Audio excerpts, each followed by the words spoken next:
ज्याप्रमाणे ॲनिमल मध्ये अनेक टाईपच्या टिश्यू सिस्टीम्स आहेत, टिश्यूज आहेत, प्लांट मध्ये मेनली 3 टाईपचे टिश्यूज असतात. 1 epidermal tissues, 2nd ground tissue, and 3rd steel.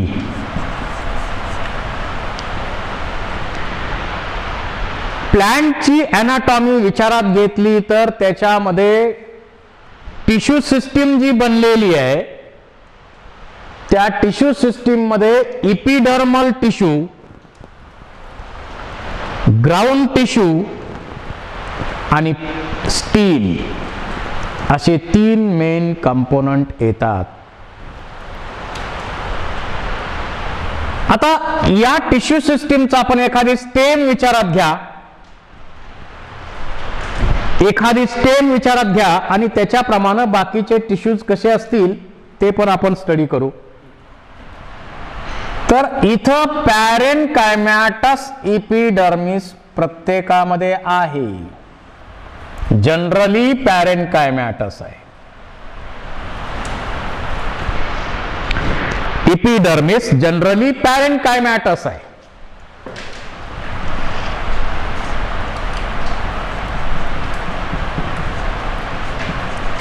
आणि प्रत्येकाचं कव्हरिंग इपिडर्मिस असणारच आहे. इवन रूट मध्ये सुद्धा हे कव्हरिंग आहे. परंतु रूट मध्ये होतं काय, रूटच्या इपिडर्मिसला इपिब्लेमा असं नाव आहे. रूटच्या इपिडर्मिसला इपिब्लेमा असं नाव आहे. आणि काही ठिकाणी या इपिडर्मिस वरती थिक क्युटिकल असतं. To reduce the rate of transpiration, त्यातून वॉटरचा लॉस होऊ नये, यांचं प्रोटेक्शन व्हावं यासाठी काय केलेलं आहे, क्युटिकलचं कव्हरिंग त्यामध्ये आहे. क्युटिकलचं कव्हरिंग त्यामध्ये आहे.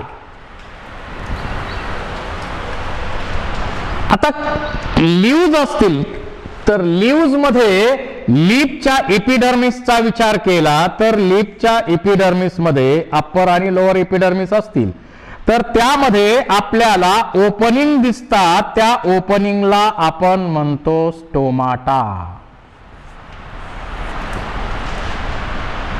या ओपनिंगला आपण म्हणतो स्टोमाटा. स्टोमाटा मध्ये गार्ड सेल्स असतात 2 स्पेशल मॉडिफाईड इपिडर्मल सेल्स आहेत, गार्ड सेल्स. आणि इथं एक्सचेंज ऑफ गॅसेसची प्रोसेस केली जाते.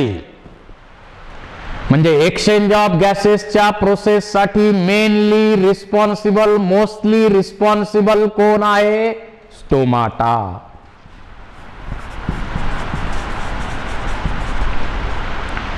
मेनली रिस्पॉन्सिबल कोण आहे, स्टोमाटा.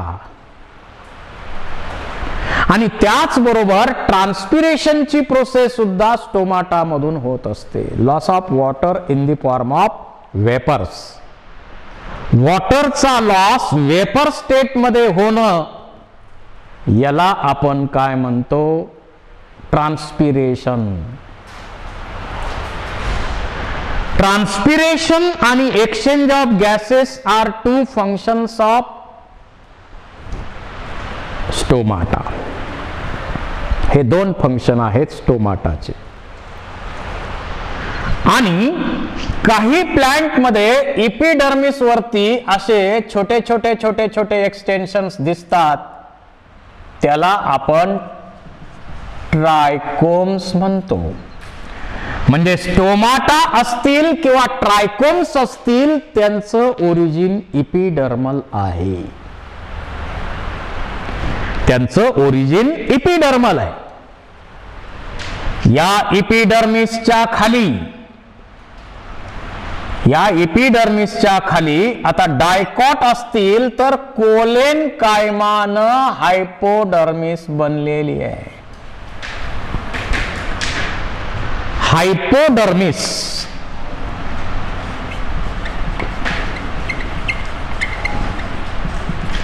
डायकॉटची स्टेम असेल तर कोलेन कायमानं हायपोडर्मिस बनलेली असते.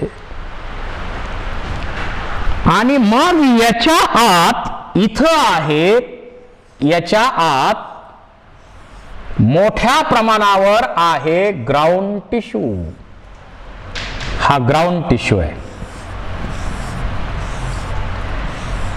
ग्राउंड टिश्यूचा हा जो पार्ट आपल्याला दिसतो त्याला आपण म्हणतो कॉर्टेक्स. त्याच्यामध्ये फूडचा स्टोरेज सुद्धा केला जातो. काही ठिकाणी त्याच्यामध्ये कॅव्हिटीज सुद्धा असतात. जनरली हा पॅरेनकायमॅटस आहे. जो ग्राउंड टिश्यू आहे तो पॅरेनकायमाच्या फॉर्म मध्ये आहे. काही ठिकाणी स्क्लेरेनकायमा, कोलेनकायमा हे टिश्यू सुद्धा इथं या ग्राउंड टिश्यू मध्ये असू शकतात. या कॉर्टेक्सचं जे इनरमोस्ट लाइनिंग आहे, या कॉर्टेक्सचं जे इनरमोस्ट लाइनिंग आहे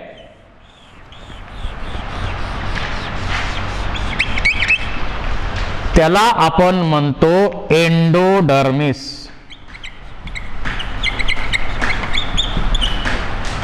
इनरमोस्ट लाइनिंग ऑफ कॉर्टेक्स त्याला आपण म्हणतो एंडोडर्मिस. कॉर्टेक्सचं इनर लाइनिंग आहे. आता या एंडोडर्मिसचं नेचर पाहिलं तर एंडोडर्मिस मध्ये अशा कॅस्पॅरियन स्ट्रीप असतात आणि मध्ये मध्ये थिन वॉल्ड सेल्स आहेत. पुन्हा कॅस्पॅरियन स्ट्रीप आहेत, पुन्हा मध्ये थिन वॉल्ड सेल्स आहेत, पुन्हा कॅस्पॅरियन स्ट्रीप आहेत, मध्ये पुन्हा थिन वॉल्ड सेल्स आहेत. यांना पॅसेज सेल्स म्हणतो आपण. मध्येच ज्या सेल्स आहेत त्या अशा कॅस्पॅरियन स्ट्रीप्स आणि मध्येच आहेत पॅसेज सेल्स. आणि याच्यामध्ये दोन्हीच्या मध्ये इथं कॅस्पॅरियन स्ट्रीप आहेत. या ज्या स्ट्रीप दिसतात या कॅस्पॅरियन स्ट्रीप आपण म्हणू. कशानं बनलेल्या आहेत? Mostly suberin.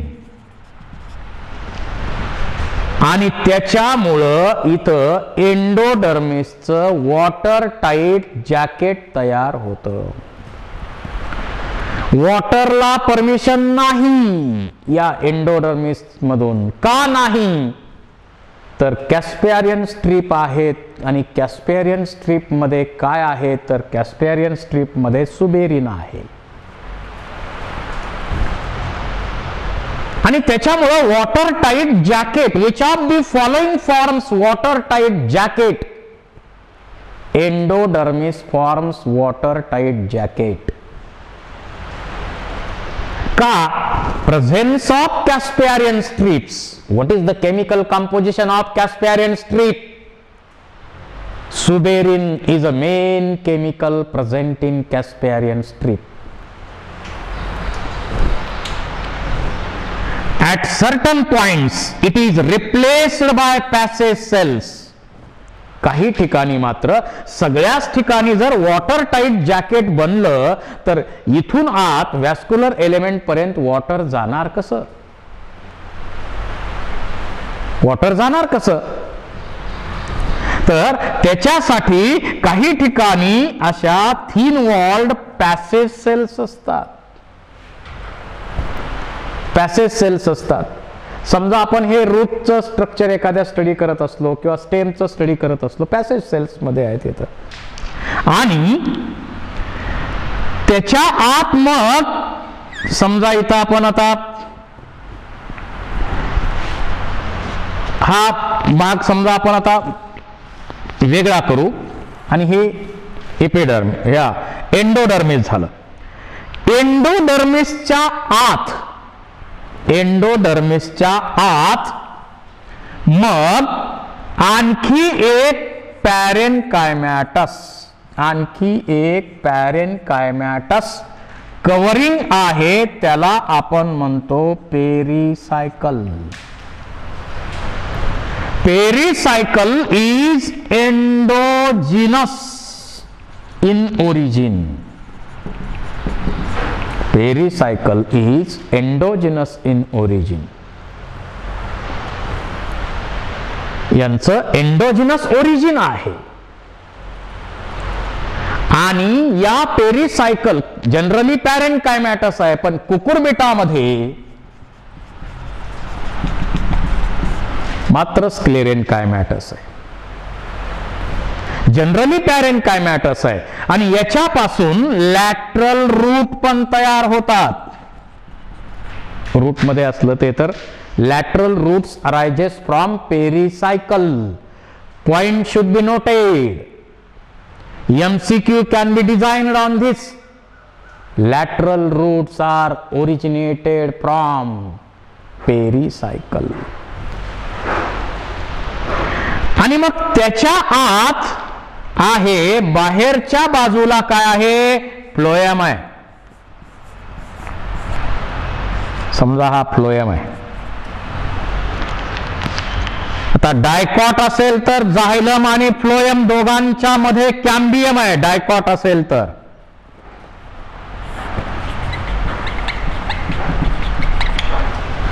आणि मग त्याच्या आत आहे झायलम.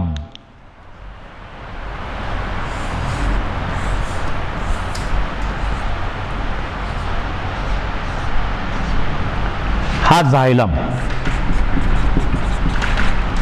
आणि मग शेवटी आत सेंटरला इथं आहे पॅरेनकायमॅटस पिथ.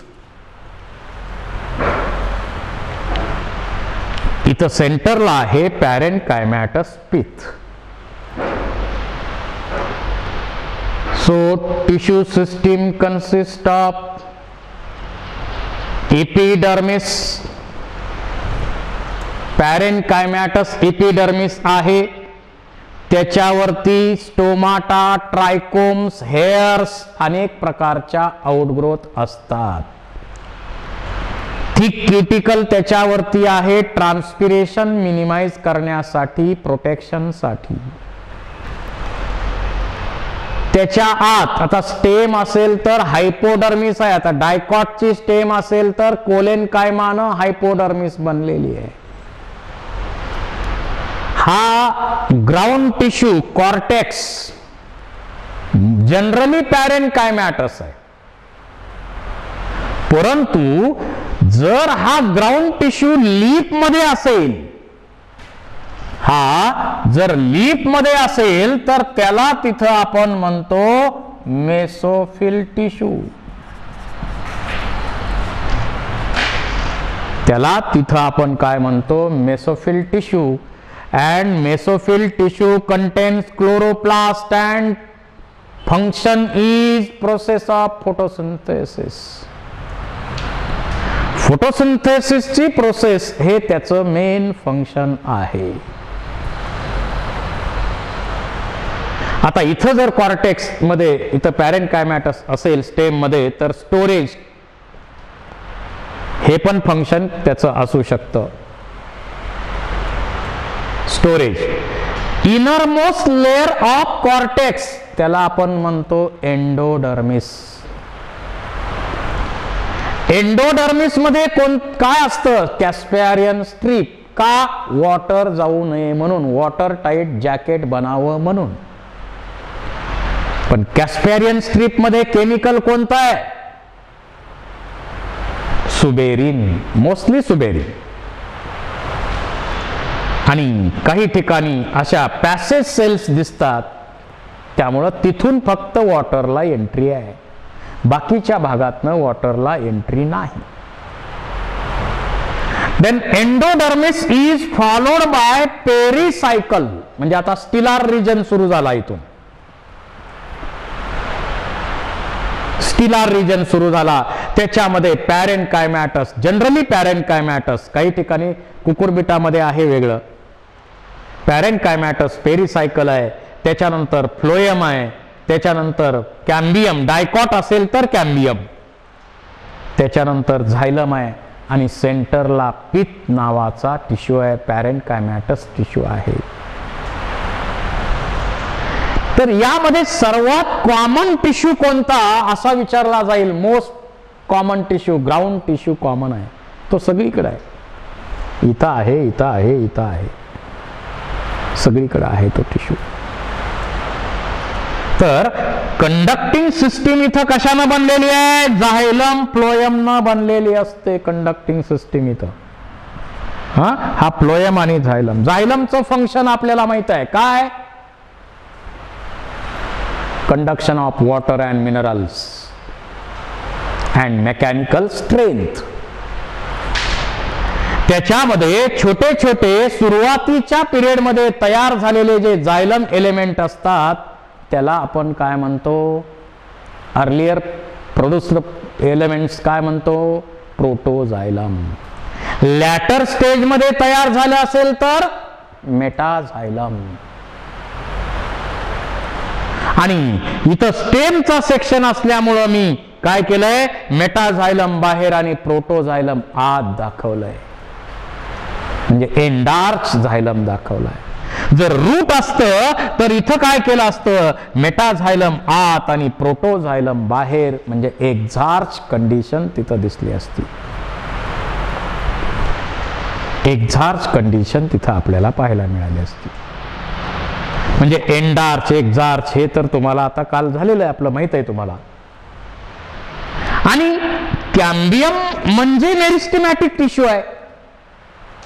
जिम्नोस्पर्म आणि डायकॉट मध्ये सेकंडरी ग्रोथ आहे, आणि त्याच्यामुळं वॅस्क्युलर एलिमेंट जे आहेत, वॅस्क्युलर बंडल आहे, त्याच्यामध्ये काय असतो? कॅम्बियम नावाचा टिश्यू असतो, मेरिस्टेमॅटिक टिश्यू असतो. आणि त्या कॅम्बियममुळंच, त्या वॅस्क्युलर कॅम्बियममुळं आणि कॉर्क कॅम्बियममुळं सेकंडरी ग्रोथ होते. आणि त्याच्या लॅटरल मेरिस्टेम आहे आणि त्याच्यामुळे सेकंडरी ग्रोथ होते. आणि मग सेकंडरी झायलम मोठ्या प्रमाणावर आणि थोड्याफार प्रमाणात सेकंडरी फ्लोएम सेकंडरी ग्रोथ मध्ये तयार होतात. आणि त्या स्टेमची जाडी वाढते थोडी थोडी दरवर्षी. त्या स्टेमची जाडी वाढते थोडी थोडी दरवर्षी. अशा प्रकारची सिच्युएशन आपल्याला इथं पाहायला मिळेल. आता याच्यामध्ये महत्वाचा पार्ट जो आपल्याला याच्यानंतर डिस्कस करायचा आहे तो म्हणजे वॅस्क्युलर बंडल. आपण यानंतरच्या लेक्चरला